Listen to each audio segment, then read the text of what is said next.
Okay, today we're looking at the Anbernic RG351M. Hands down, one of the best portable retro emulation devices for the money. Especially if you can find it on sale or some site like Alibaba or AliExpress. Truly awesome. To jump right into it, we're going to look at Game Boy Advance emulation performance. And this thing could handle basically any game we could throw at it.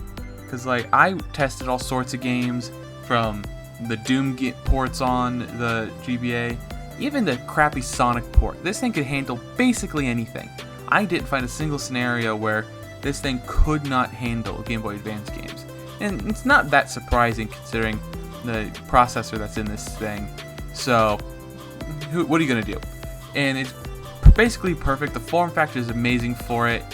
And, having the D-pad, centered, at the top, right, left of this thing, with the buttons corresponding, makes it the world's most comfortable gaming experience for, the 8 to 16-bit era of gaming. Especially if you're a big fan of Game Boy and Game Boy Advance, I think this would be perfect considering the aspect ratio of the screen being the way what it is. Something that really excited me when I got this was the possibility of N64 emulation. And it's hit or miss. When it's good, it's really good. But when it's bad, it's really bad. Just to start, I used Banjo-Kazooie as one of my test games.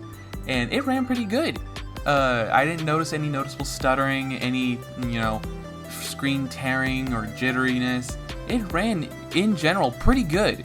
And I'm quite surprised by that, considering all these other retro devices I've come across over the years really struggle with N64 emulation. I remember back in the day trying to use an Android tablet I had for N64 emulation. It was rough.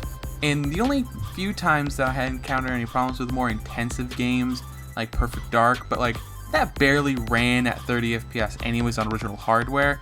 So, at native res, N64 games are in general pretty playable. There are a few here and there that aren't good. I could not get Smash Brothers to run for the life of me. That game just would not stop crashing and could not get past the intro screen, just the intro cinematics. And it was unfortunate because I was really hoping that I could get that game to work, because on the Anbernic RG351M, it has built-in Wi-Fi and you can net play. And I really wanted to try to get that working because a buddy of mine also had this, and it would have been really cool to test out. Unfortunately, I couldn't get it working before starting filming this video. Carry on straight into Super Nintendo emulation, and this thing handles Super Nintendo very well. You can even enable widescreen hacks or fast forwarding in those kinds of games. It's super useful, and it's truly an awesome experience playing Super Nintendo games. With the super crisp screen, it was a fantastic experience. It was so nice, and it passed all my tests. It can even handle Super FX 2-chip games like Star Fox and Yoshi's Island. I get it, everybody uses Yoshi's Island in tests, but it's a super intensive game because it has, utilizes the hardware in a very specific way, and has, on cartridge specific hardware that required to run the game very well. And that could be very hard for, Super Nintendo emulation. But this thing handled it like a champ. It ran fantastically. And if that's all you're into really is Super Nintendo games, this could be, the perfect device considering the form factor and how well it runs these games. Another system that I was really looking forward to testing was Nintendo DS, because I've had a very hard time finding any device that runs Nintendo DS emulation well, and at least having some form of, emulation for the touchscreen especially was really hard. I've tried all sorts of devices, and I just, resigned myself that only, playing on original hardware might be the only thing I could do. But this thing was surprising. Unfortunately, performance-wise, it wasn't quite there enough to play, New Super Mario Bros. Or any of the more intensive Nintendo DS games. But if all you play is Pokemon, this thing is perfect. Using the right analog stick as an emulated stylus really is nice to allow you to really navigate the menus properly. And you can even alternate views between two screens or a single screen, and you can switch which single screen you're looking at.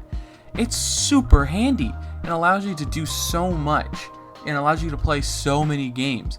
Once focusing on the stylus might be a little bit annoying to use, but you could actually really, get around it like that.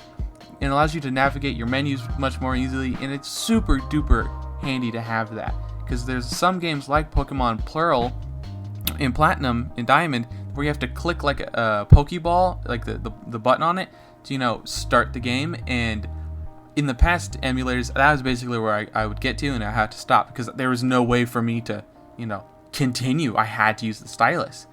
But with this emulation device, I was able to do it, and it was rather surprising how well some DS games ran on the Anbernic RG351M.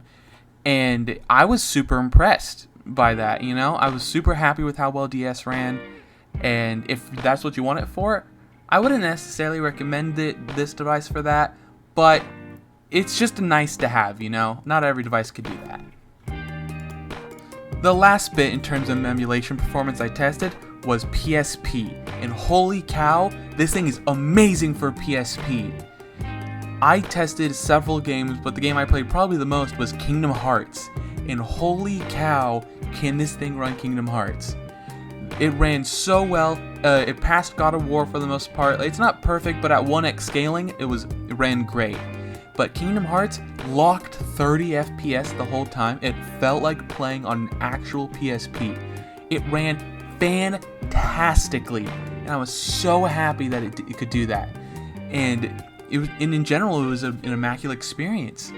I would say one of the few downsides is that the button mapping looked like Nintendo buttons, but that doesn't really get in the way for me because I played so much of Kingdom Hearts and PlayStation devices. I just as long as I don't focus on the buttons, and I'm usually 9 times out of 10 a-okay. I'm not gonna make any mistakes. But for some people, if this is their first time playing on PlayStation, that might be something to take into consideration. This uses a Nintendo button layout. The last thing we're going to go over is just, an overview of the device. The operating system I have on mine is a version of Amber Elect because they deprecated 351 Elect a long time ago. But I love the user interface of this. It has a sleep-wake button on the left side, reset button on the bottom, 2 USB-C ports on the top of the headphone jack, and a volume dial on the right. It has 2 sets of right and left bumpers, so you can have triggers and bumpers. It's super nice, awesome aluminum build, beautiful IPS screen. A little downside is that it has Nintendo Joy-Con style analog sticks, which means they could be prone to drifting in the future, but considering the amount I play this, I highly doubt that will ever happen. It's super nice, build quality is amazing. Ergonomically, not the best, but it's so comfortable and premium feeling. It was so nice to hold. So yeah, that's it. A quick little video discussing an emulation device. I just want to say thank you for all the support. I never expected one of my videos to ever get 500 views. That's awesome. And going forward, I thought I'd let you know here at the end of the video that I'm gonna actually have an actual schedule for uploads. So you should expect videos every Tuesday and Friday going forward. And thanks again for all the support, and don't forget to like and subscribe, and have a wonderful day.